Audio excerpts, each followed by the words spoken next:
Yeah, so this is actually lesson 7 on the biopsychology topic. I just want to quickly flag up, we're going to talk about the menstrual cycle. So let's go through this. Can you write down anything you know about the menstrual cycle? Anything that kind of springs to mind that you feel you know on there? If there's just boys, if there's a few boys in the class, I do sometimes do a competition to see how much the boys actually know on there. So let's see how much everyone knows in this one now. Okay, right. Everyone's hopefully written down as much as they know. Let's go through it and let's see what you've got. So these are kind of key points. We're going to focusing in on the cycle aspect, particularly today on this sort of stuff, and we're going to be looking at a few studies on that. So I want to make sure you're familiar with this. So features significant changes in hormone levels, both increases and decreases in estrogen and progesterone. Okay, so that's relevant there. On average, and that word average, there's problems with that word, but we say on average takes 28 days. It might be quicker, it might be slower, it might be more erratic on those things there, and we can talk about those a little bit as we go through. And you can see here, this is like the typical cycle on that. It's days of the average menstrual cycle. Again, the average is so problematic, but we see in theory they say it's the start of the period. It's technically the shedding of the actual lining of the uterus. Then we have the start, the build up of the new, and then we have the ovulation. I will point out that at the start of this period, from like day 6 to day 12, because if they're using the natural rhythm method, they think that they can work. Oh, I can say that I'll be safe to have sexual intercourse here. I'll point out they could have an STD, you don't know. You could have an STD, they don't know. So use barrier method, please, folks. And B, also using a natural rhythm method tends to be problematic because we do have variation. Some people you might ovulate on your 11th day.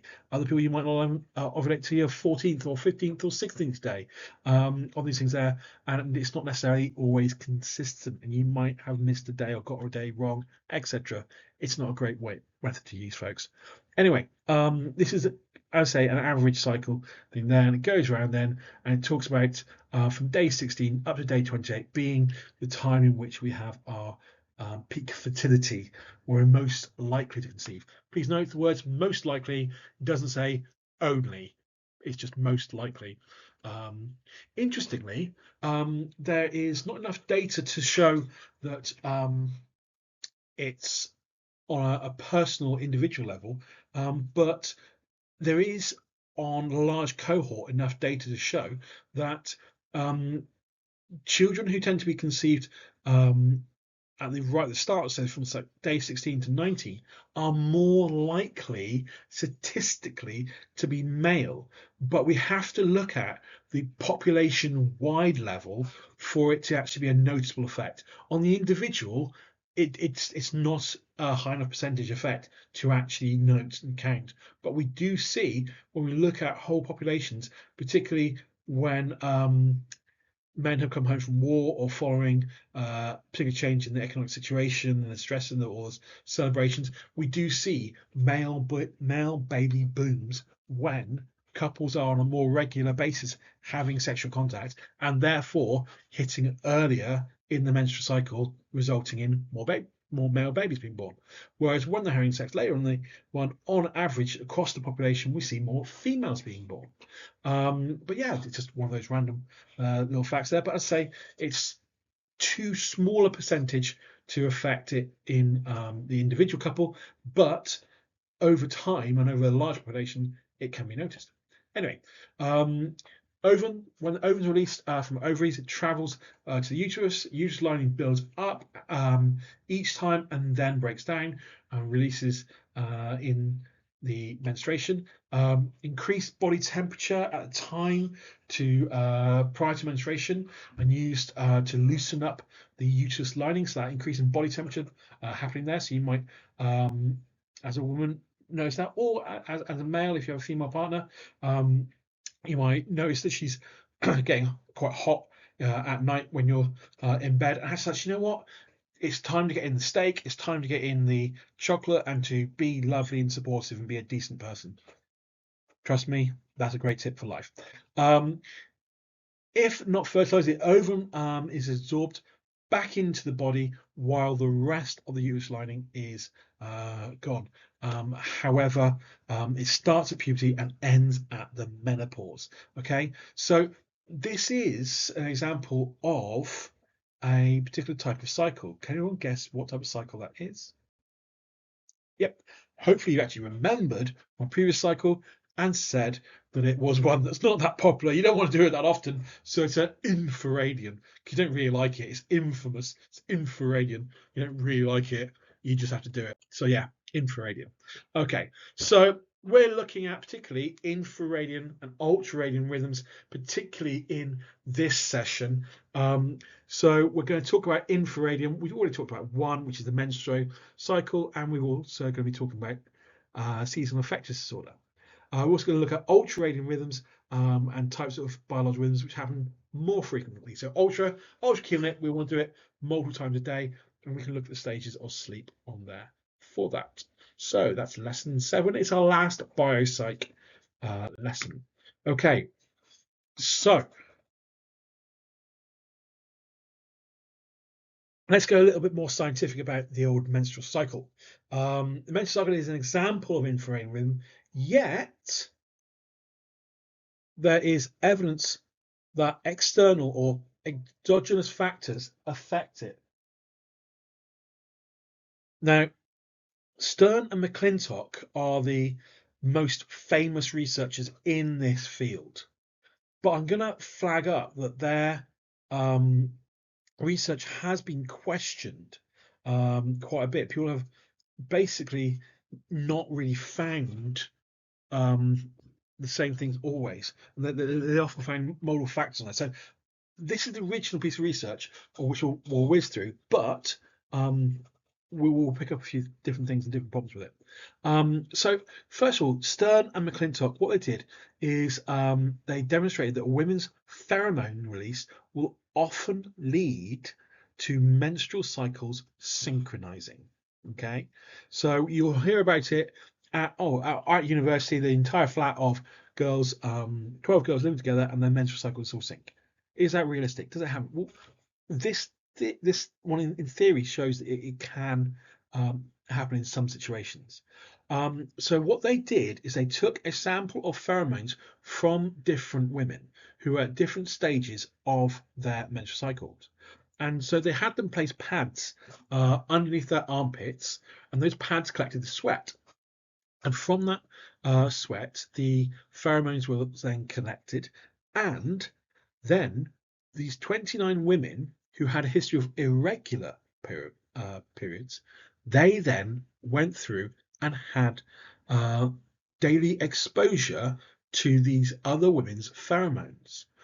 They kept a menstrual cycle diary, they checked in them, and what they found was that the women's menstrual cycle who were being exposed to these pheromones resulted in 68% of the 29 women with irregular periods having the experience of matching, so that their menstrual cycle actually moved to match with the pheromones that they're being exposed to. So what do you think this shows us? Is there any problems that you see with that research? I have put on there the link to the original research. You can have a read through that. So please do have a look at that. You've got some extra data on there. You want to have a little bit more of a look. But what do you think this shows, and what problems do you see with this research? Okay, yeah. So it shows us that factors outside of the menstrual cycle can be affecting the menstrual cycle on there. It can change and alter the way in which the body is working. So it does show us that there is a role of exogenous factors on this infraradian cycle. So the menstrual cycle that we're investigating is an infradian rhythm, but it is affected by external factors such as exogenous zeitgebers. Okay, so it covers both those things there. Problems with it, however, um, they've chosen women who have erratic periods or irregular periods, meaning that they have a lack of that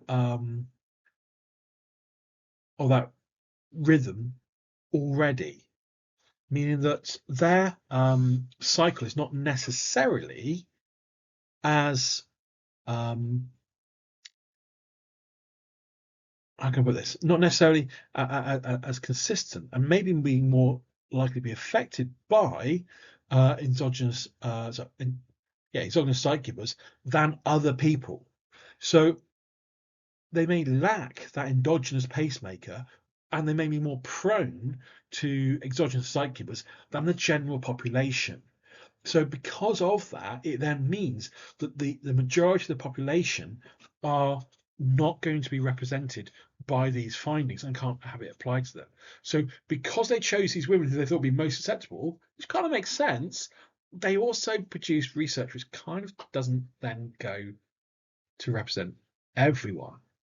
We also, however, have the idea that there's been loads of people who have tried to replicate this. Okay, the original study was done back in 1998, but we've actually had very few people be successful in demonstrating this. Often they're finding that there's other factors which are found which are connected with that. And if you look on the link there, there's actually quite a few ones there which we can look at. But simply put, it's normally a multifactorial explanation, not just exposure to other women's pheromones.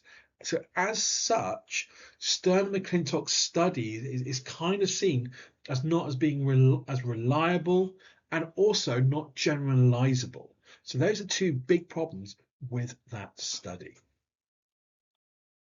Okay, moving on, looking at depression. Has everyone felt sad? So what we're actually defining here is seasonal affective disorder. Okay, now the definition of seasonal affective disorder is depression associated with the late autumn and winter and thought to be caused by a lack of light, particularly a lack of UV rays. When we look at this is a great poster. It's been on the wall for quite a long time. We see the symptoms of that. It starts off here, so negative thoughts and feelings of guilt, lethargy, so disturbed sleep or narcolepsy, falling asleep, just like that. Fatigue that is often incapacitating, overeating, craving for carbohydrates or sweet foods because you're constantly tired, etc. Difficulty with concentration and memory, so that's problematic as well. Social problems, such as finding it difficult to be around others. And again, coming back to the negative thoughts and feelings and guilt and words, you know what? They tend to be a bit cyclical and these all start to link up as well. Treatments for it. We've got the sun lamps, the UV lamps, which we see, so sun lamps are often used. We also try to get up and out each day. So particularly in the winter months, that means getting up at lunchtime, going out for a walk. So those lunchtime walks become really important for someone, for instance, or moving to sit by the window rather than away from it. So take regular, moderate exercise and physical activity, which is hard, particularly when we see people who have um, those issues around that. But actually, you know what? It's really, really important to get people up and out and doing things. Um, we also have to eat a well-balanced diet, which again is moving away from the eating habits which sugar crashes and carb crashes on those things, balance them out, getting more different nutrition and learning different relaxation techniques to help to calm that mind, taking things there. And also, sitting by the window, getting you more UV exposure in a natural way, natural light, those things there for you. So we see those things connected with seasonal affective disorder, which is our second example of a infradian rhythm. Okay, infradian rhythm, meaning that it happens more than 24 hours. In this case, it happens on an annual cycle.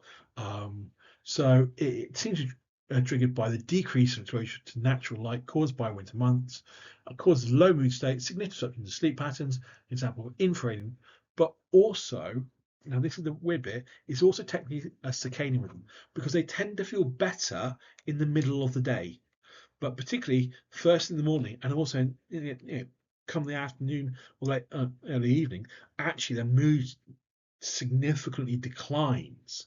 And so we see that's a factor there. So treatment involves moving closer to the equator. I'm not even going to do that. So using UV sun lamps to replicate those, but also some of the stuff which we talked about on the last slide. The idea is gaining more exposure. However, they do still need to be careful though, because remember, UV rays can cause cancer, so we've got to be careful about that. I know it's a no-win one, isn't it? Let's have a look then. What I'd like to do is grab that textbook and do a little bit of evaluation, please. Can you look at the evolution of the menstrual cycle? Is it a valid explanation? And then I'd like to look at the methodological limitations of synchronization-based research. Those should be fairly familiar things to you, and they should work on that. So can you have a go at that? Let's spend like 10 minutes on there, and then I got the next test for you. Okay, big surprise. Yep, we have a research methods test come up. You know what? This happens all the time, and so I want to just surprise you with it because it happens, and you're going through your Unit 3 paper thinking, "Oh, I've done research methods, lovely. Don't need to do that again. Oh, hang on, hang on, research methods questions. So we got to be careful. We should always expect the research methods questions to randomly occur, and here they have. So it's connected with biological rhythms, but you'll find that it's actually research methods. So we've got some data to analyze. We've got some other bits and pieces to look at as well. So 4 male students decided to conduct an experiment in the effect of deprivation of sleep. They were looking at what effect it had upon a person's performance in reaction and problem-solving tasks. They used a tile-moving puzzle for problem solving and a quick response-based game, which they all first practice until they're getting consistent score most of the time. The 5th student collected the data from each. They then tracked the score over 4 days. The first student slept normally for 2 days, and then they would play games for 10 minutes every 6 hours, each before sending their score in. Then for 2 days, they were not allowed to sleep. Again, every 6 hours, they would play the game, the 2 games for 10 minutes, and then send their highest score to the 5th student. At the end of the 4 days, the students would rest.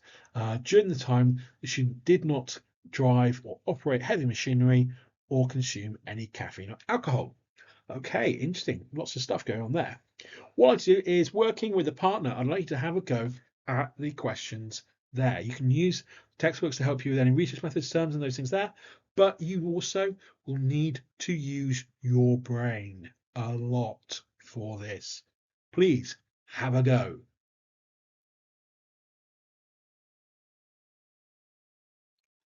Okay, so we've got the first question there. What are the technical terms that they used to describe their study? And we're going to be looking at those. We've also got what potential issues did you overcome by using the procedure? They did a few things that's good. I just want to point that out while we're still on this screen.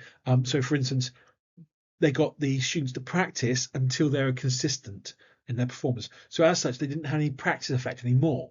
They did that. They got rid of practice effect by getting them to be consistently getting the same score. Therefore, it's going to be tiredness, not practice, which is affecting it. Clever. They also, for safety point of view, looked after their needs there as well, didn't they? So let's click on the next slide and go through the answers for that. Okay. So what technical terms will they use to describe the study? Well, it's a repeated measures field experiment. Yeah. There's no reference to them staying in a certain place or something like that, yeah, it looks like they're doing it. They're doing it from home, sending us things there. Repeat measures because they're taking part in condition one, and then they're doing the no sleep condition afterwards. Okay. What potential issues did they seek to overcome by using the procedure that they did? What's your answers? Okay, let's have a look at this one. Practice effect by practicing games until consistently, so that the rate of improvement or decline would be due to sleep deprivation, not getting better at the games due to practice. There you go. Question two. Okay, so let's have a look now. What do you think is answer for question three? Okay, let's have a look at what I've got then for it. The data that they collected may have shown improvement in performance simply due to them having practice, which might have mitigated the impact of sleep deprivation, leading to an incorrect conclusion that the sleep deprivation does not affect task performance. Now, you might have picked up on a different issue there. Okay, what I've done is I've just worked it through, and on the real tests and exams that you get, you may get so which there's a variety of different options on there and which you have to cover. But what I've done, I've put that there. You can see how I've needed to progress that answer and demonstrate my understanding. A question like that was in this year's paper three, in which you had to develop and explain how to deal with an issue or why it was good or how, so that's the sort of question which legit you can be getting in a paper three, as well as in a paper two on there. So just let's bear this in mind. Okay, so what was your answer for question four? Okay, well, let's have a look now at my answer. So the environment in which they sleep might be noisy, leading to poor quality sleep. So we don't know about the quality of sleep on there. That could be a factor on the first two nights. So should have done either done it in a controlled environment or in some sort of questionnaire about how well their environment was or asleep or have some sort of decibel meter app on their phone or something like that.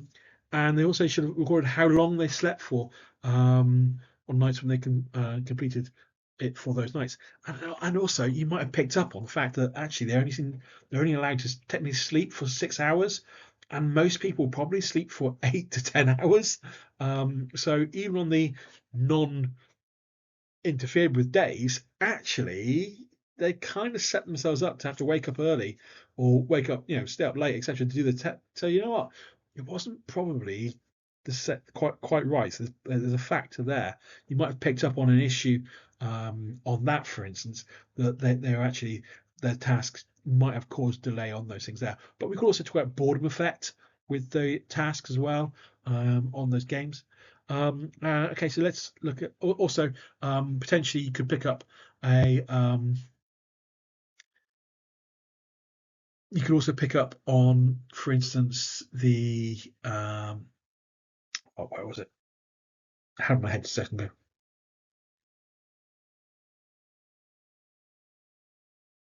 No, it gone. Uh, Ask me about it in the lesson. I'll speak to you then. But there's a variety of other points on there which you could have picked up on.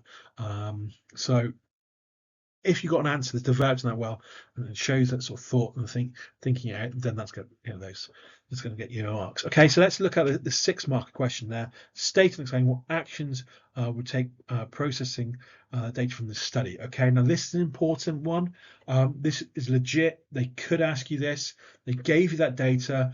You can see it from the data. You can see from perhaps a repeated measured experiment. You can work out what level of data it is. You should be able to work out what to do. So first of all, as the data is interval level, I would calculate. Oh, naughty sir, shouldn't do that. I should have said they should calculate. Need to make sure you keep it non-first person. Sort that out, sir. I will do. Okay, right. So they'll calculate the mean for each data point for all participants and standard deviations. Okay. Secondly, then place the data on a scatter graph to allow that visual analysis of the data. That will allow us to, and the examiner would particularly like the word correlation, a check for correlation on there. That's what we're doing if you're doing scatter graphs. You're looking for correlations, track those. They're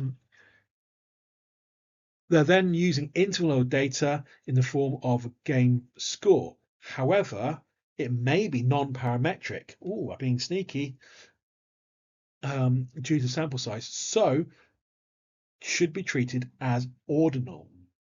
It has related design as they're both perform in both conditions of sleep and no sleep, and they're looking for the difference. So here I've made it quite clear that I feel they're looking for a difference. So as I'm justifying that, I can get that point through. That sleep deprivation has on the performance. So we'll use Wilcoxon's t-test to check the significance of the results. Okay, so what I've done there, I've gone through there. I would probably actually, now I look back at that, probably change it to say line graph rather than scatter graph, folks. That would probably be a better one to use there. So that's on me. I'm going to knock a mark off my answer there. Because I wasn't being as precise as I should, so I'm knocking that bit off there.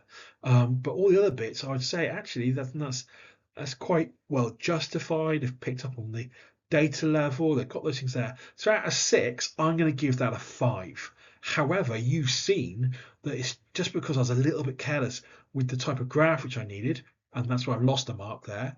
But that I'm also going through and I've looked at the data type and looked at those studies, and I've worked out what it is I should be checking. There is some variation and some anomalies in the data. If we look back at the data chart, you can feel free to do so, and that would indicate there's anomalies in the data. Therefore, it's non-parametric. Hence, my suggestion is non-parametric. I'll talk about that again with you soon, but as far as it goes, that is us properly justifying it. We should be getting 5 to 6 marks based upon the information we've given there. Let's move back on to biopsych. So let's talk about your brain waves. So we talked about EEGs earlier on. EEGs are the ones which we look at the brain waves. Now they look at them passively without any stimulation. So this is why they tend to be used for sleep. So an electroencephalogram, you can get away with EEG. That's great. These studies have helped us understand the different levels of sleep, and that's actually what we're seeing on that brave waveform there. When we look at the top one, we see it's very dense, very, very narrow. The frequency is very, very high on there. And so that's just conscious. As we then go into stage 1 and 2, we actually start to see what's called the sleep escalator, or also known to laymen as light sleep, in which it's quite easy to wake up from those. We tend to still have quite a lot of activity in our brain. We're not really resting that well. This is when you have a quick snooze. It doesn't really give you the full deep sleep experience that you're kind of looking for. However, I will point out again, this was done on men, not women. So androcentric bias is definitely an issue here. Anyway, we talk about alpha brainwaves. They gradually become slower, and the theta become more rhythmical on those things there. When we look at deep sleep, we see that actually this involves much greater, slower waves. So greater amplitude, so that's bigger waves, and slower rate. We're seeing it go a lot slower on those things for it. So we see those big waves there. So at this point, it can be quite difficult to raise people from this. So this is known as what we refer to as deep sleep on here. But that's actually before we reach REM sleep. REM sleep is rapid eye movement. This is where we tend to be dreaming.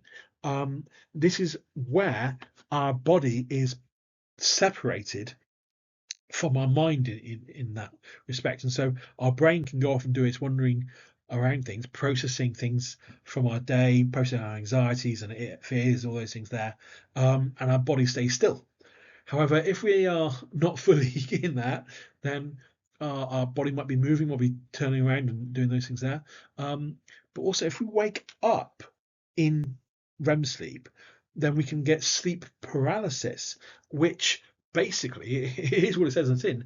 You wake up and you're still paralyzed. And the only way to go back um, and regain control of your body again is basically go back to sleep and then wake up again.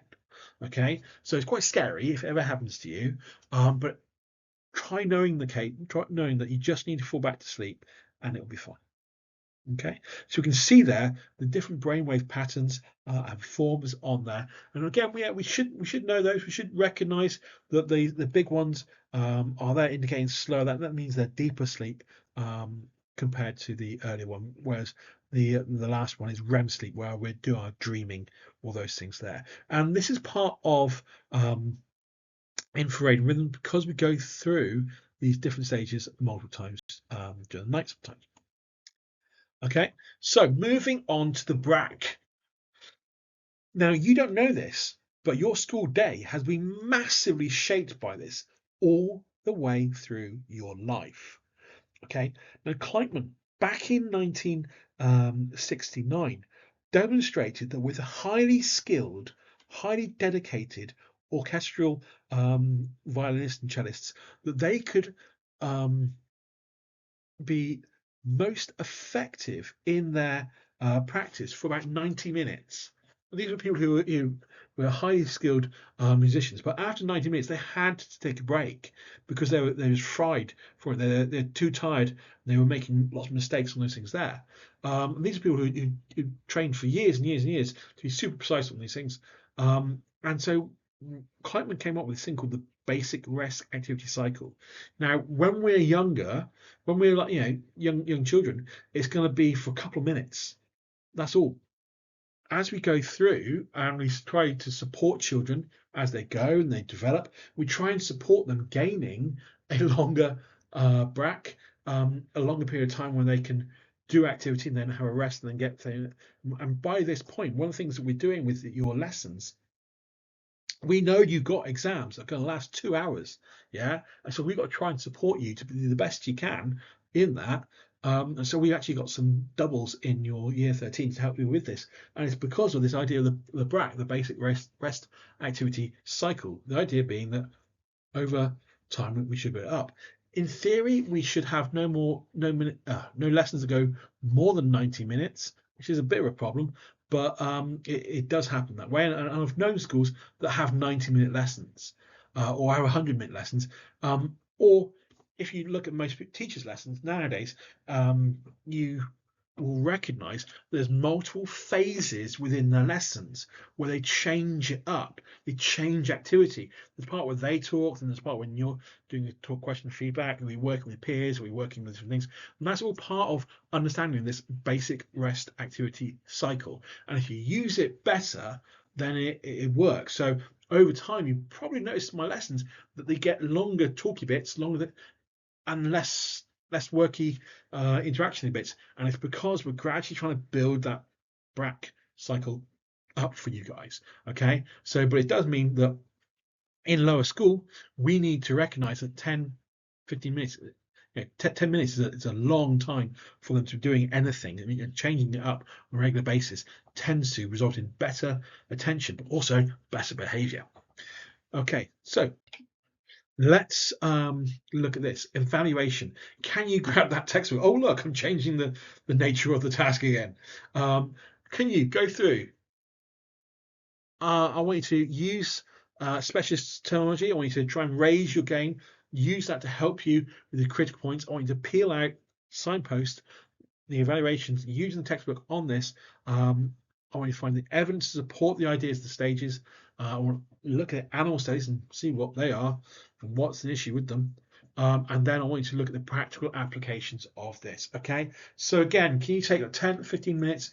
If you finish, please do always have a look at the apply it or have a look at the extension questions, or maybe quickly have a go, try and come up with an exam question on the past two areas, or do a 5-minute what can I remember about, and do a quick memory test for yourself on a mind map of one of the previous subjects that we've covered in year 12. That's a great idea. If you ever finish before, have a quick booster to your AO1 skills for Unit 1 or Unit 2 content, etc. Okay, so go ahead, please, do those, and then we'll click to carry on then. Okay, so I'm assuming you've done the evaluation points, you've quickly fed back around them. Let's move on. So we're going to talk about the superchiasmatic nucleus, the SCN. Now, this is a tiny cluster of cells, and it's basically the master, the biggest, the most important, or the primary endogenous pacemaker. It's the biological clock in your brain that tells you when to get up, when to go to bed.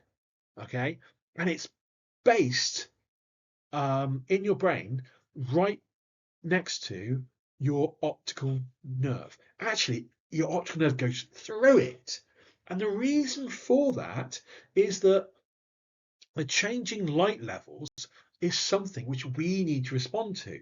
And as such, they've done quite a lot of animal studies on this. And so we've got a couple of ones, which I know these could have been used in last year's exam, but let's have a quick look at these. Watch out, there's some fantastic animation coming up. So De Courcy in 2000 destroyed the SEN in 30 chipmunks. And there were actually 30 wild chipmunks. Yeah, these were not ones from the lab. They were wild chipmunks which had been captured, knocked out, and then returned to their natural environments with their SCN destroyed. Now, just in case you're not a big chipmunk aficionado, chipmunks, like a lot of small creatures, are nocturnal. If you ever made the mistake of getting a hamster or a rat or something like that, you'll find out that they are actually nocturnal when they are in your bedroom at night and they're scratching around, irritating, and smelling bad. And you'll find that that's natural for those, that they're small prey animal which could be eaten by lots of things. So one of the things they do is they only come out at night because it's safer. But the problem is for chipmunks with no SCN, no superchiasmatic nucleus, their natural sleep cycle is lost. They ended up, yep, being killed by predators by the end of the study. What does this show us? Well, it shows us, first of all, that chipmunks have evolved this sleep cycle to keep them safe, and that damaging the SEN had affected it and affected the biological rhythms. Let's just put a thing up for ethics here. Seriously, that is proper harming your participants, isn't it? One, they took them from their natural environment and put them in a situation where they were then unable to look after them or defend themselves, and as such, they all died. That's horrific. Can you imagine doing it on humans? No, this is why they did it on animals. Poor little chipmunks. Yeah, ethically dubious research, folks. Anyway, let's move on to Ralph. Ralph and his mutant hamsters. Yes, that's it. We have a mutant hamster study. Sorry, folks, it's not Mutant Ninja Turtles, but we do have mutant hamsters. That said, again, they're not really quite as mutant as you might think or want. They're not going to be walking around ordering pizza. They were mutant in the form that he bred them to naturally have a 20-hour wake sleep cycle. Okay, and then what he did is he harvested brain cells from the mutant hamsters and he put them into the fetuses. So he put them in the fetuses of normal hamsters, and what he saw was that, can you guess?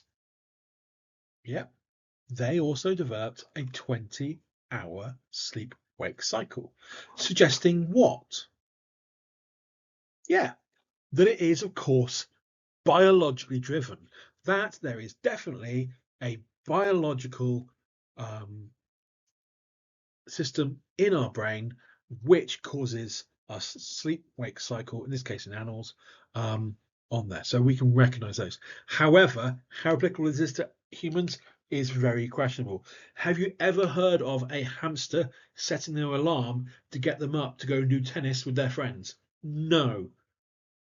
Do hamsters stay up late into the morning, so they can go out and have a morning out with their friends, which is the equivalent to a night out with their friends? No, they don't, because that's not. They don't go to hamster bars and all those things there. The only bars they tend to try and deal with is the one in the cage we put them in. Anyway, so we've got to question the relevance of these studies, but also the ethics. And when we combine the relevance and the ethics, we have to kind of question whether we should have done these. But the idea is that we can't do these possibly on human beings. Therefore, it's acceptable to do it on animals. Questionable.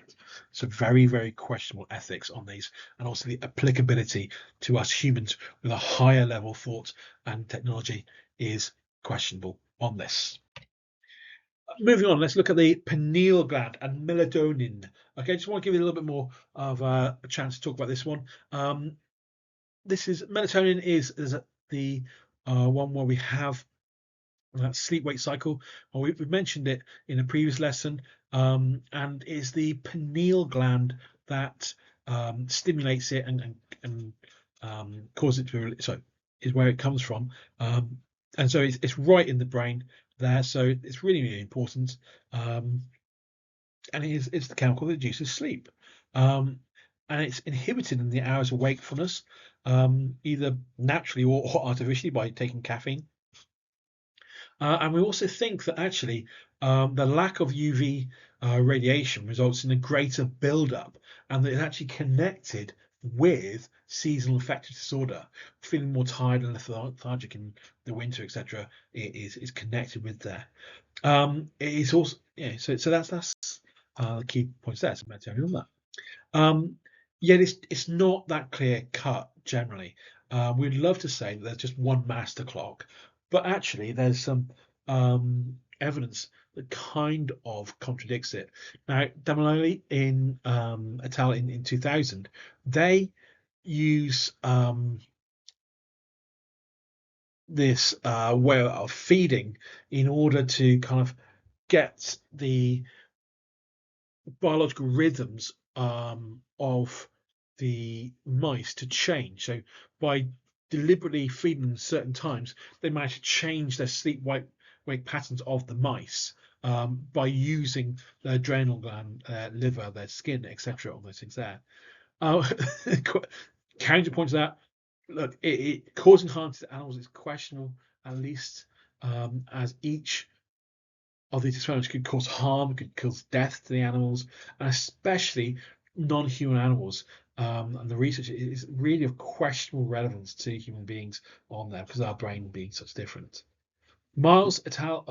Also in 1977, sorry, did a study in which he showed that a young blind man was unable to shift from a natural 44.9 sleep pattern, requiring medication to help him fit into a 24-hour day. Now, this is interesting because obviously, it's a case study, so it's limited in its effect, but it does kind of show us that when the SCN is unable to control our sleep wake, then that can support it, but it can be given artificially. We also have this nagging issue that where people live in the Arctic regions where they're exposed to daylight for prolonged period of times or night, they don't change their sleep wake patterns. They still sleep for, as part of a 24-hour cycle. What is with that? How is that the case? If it's purely biological, what's the case here? This is a messy area, unfortunately, folks. And what we're saying is there's all sorts of area research. Sometimes it's supportive, sometimes it's critical, and sometimes it's a bit of random.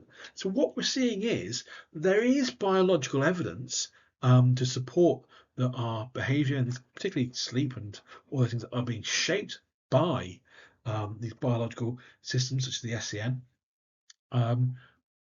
But the research is always a bit sketchy. Talking of sketchy research, let's talk about Campbell and Murphy.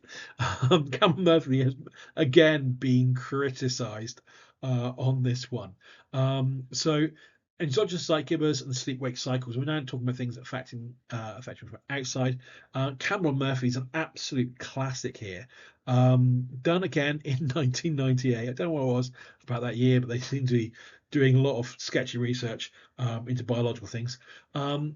Campbell and Murphy, they basically shone a light on the back of people's knees in this sleep study, and they said that they could shift people's sleep-wake cycle from up to 3 hours. But what about when they had to go in to turn on the light? What about the noise level? What about people being in different unfamiliar environment? What about? There's so many different things in Campbell and Murphy. Again, it's one of those studies which got a lot of flaws on there. So what is here, it's also got a lot of flaws. We also then have babies. If we're mental and have babies, then we have babies. We know about this. I wrote this before I actually have a child. So we'll see if I agree with this now. Social cues.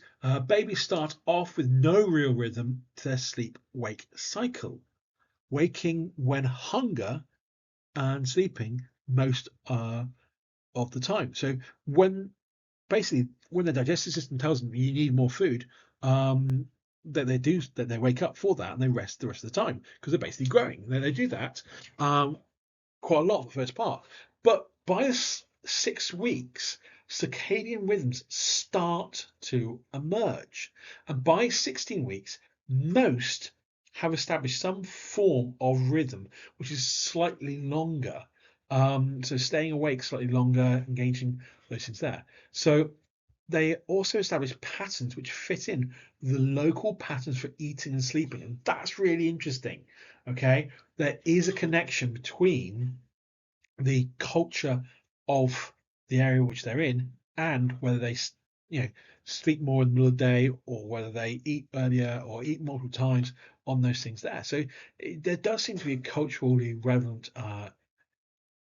element, which indicates that there is an element of learning on there, and it's based upon culture. So the idea is exogenous light givers and the sleep-wake cycle is affected, even in babies, by the culture in which they're being raised. Okay, problems. This is just an area we've got a problem after problem, isn't it? So let's pick up then. So again, no one has yet managed to successfully replicate Campbell and Murphy's study. What's the technical name for that in research methods? Hopefully you said the test lacks test retest reliability. Okay, so by repeating the research, they should be able to find the same or very similar. If they can't repeat the research and find that, then they lack test retest reliability. If other people fail to find it, then there's a lack of inter-rater reliability. So it has also been suggested that there as major confounding variables in the level of light that's spilled out from the light pad, and that they may have reached the eye of the participant, making it a method unreliable for what they did. So Campbell and Murphy's study is criticised quite strongly about this. We also have the argument that it's more about an interactionist system, that it's only in exceptional circumstances like Schieffer's cave that we don't have endogenous pacemakers being affected by in some way by endogenous light givers. Normally it's a collaborative process, and it's only when we set these artificial situations do we see that happen. So it means that in order to look at purely exogenous light givers or purely endogenous pacemakers, we have to create a artificial situation in which we'll always have to question the validity of the findings produced by these studies. As we move on then, okay, oh look, it's in purple, this must be to do with issues, debates and those things that are going wider. In daily life, both endogenous pacemakers and light givers are active. So doesn't it make more sense to study them together, who would be arguing that we need to take a more holistic approach and to study both of these factors at the same time. Yeah, of course, it's going to be our humanists. Our humanists are going to argue this. They would argue that we're being, and the key term, the key word there is overly reductionist in this approach, going too far, breaking it down too far. Being reductionist is not a bad thing, but going overly reductionist is. Remember, if you overcook your eggs, they become rubbery and don't like them. If you overcook your pizza, it gets burnt. You don't want that. If you're overly reductionist, then you've taken it too far. You've broken it down too far. It's too simple. You've lost it. And that's the issue that humanists are raising. Okay, remember, overly reductionist, that's a problem. Reductionist, not a problem. Anyway, so their overly reductionist approach has resulted in invalid research being conducted to no actual meaningful benefit to our understanding of the sleep-wake cycle. I know. You know what? It might be that, well, with the validity using it on mice and hamsters and chipmunks and things that's kind of been lost. When we look at reliability using small samples of those things there, that also breaks that. You know what? Most of the time, I've told you in psychology, you do one thing to increase reliability, but it causes validity to go down, or you do the reverse and cause validity to go up, but reliability goes down. Sometimes we see a broken seesaw. Sometimes some research is both lacking reliability and validity. And on this occasion, I think there's a few studies which have that, a lack of reliability and a lack of validity. So in this case, I refer to a few of them as broken seesaw studies. Okay, what I'd like to do then is I'd like you to use the multiple choice questions. I believe they're on page 58 to 59. They might be a little bit further back in the new edition of the textbook. I'd like to go through and do a quick knowledge audit by going through and using those multiple choice questions just to see if you can answer those, see if they're right there. And that's going to help prioritize your revision. Hint, revision, revision, revision. What am I going to be saying? Yep, I'm setting a test. It's coming up. Or you could use the Quizlet quizzes for biopsychology to test yourself on those. Use the test your function. They're quite good. They can be quite helpful on that for you. Okay, so you can also see example answers, etc., on the following page. Okay, so can you then also look at the example answers and read through, working with your partners, work out a rough mark and a few do's or don'ts. Okay, so have a look at those answers that are there, work through those, and then do that. Okay, so we're going to then review it in class as we go through. Obviously, I'm not there, so I can't go through them with you today. But I'd like you to obviously have those prepped up. Okay. You wanted some extra information. If you found biopsychology a really interesting topic, if you thought, actually, you know what, I might like to do a bit of cognitive neuroscience, and this links up there. I find it really fascinating on these things there. Well, there's more stuff about biological rhythms and that sort of stuff on Psychology 4A. It's an old website now, it's still running. And you can check that out. But yeah, this is time that actually, if you want to do those things, you want to have a go, then actually this is there for you. Have a bit of research. You know, you are building your ideas about the future, so do so. It is then time for a end of unit test. These questions have, of course, come from real exam questions. I want everyone to have a go at them to the best of your ability. And I will tell you when the time is up. However, if you want to finish then writing the actual questions, and you just mark in your paper where you got into so you can see those things there. Okay, so I'll drop those onto your Google Classroom if I'm not in class to give them to you. Okay, so that, however, will be currently the wrap up of our topic biopsychology. So, yeah, we are over halfway now, folks. So, congratulations. And I think we'll be moving on to look at Unit 3 topic now.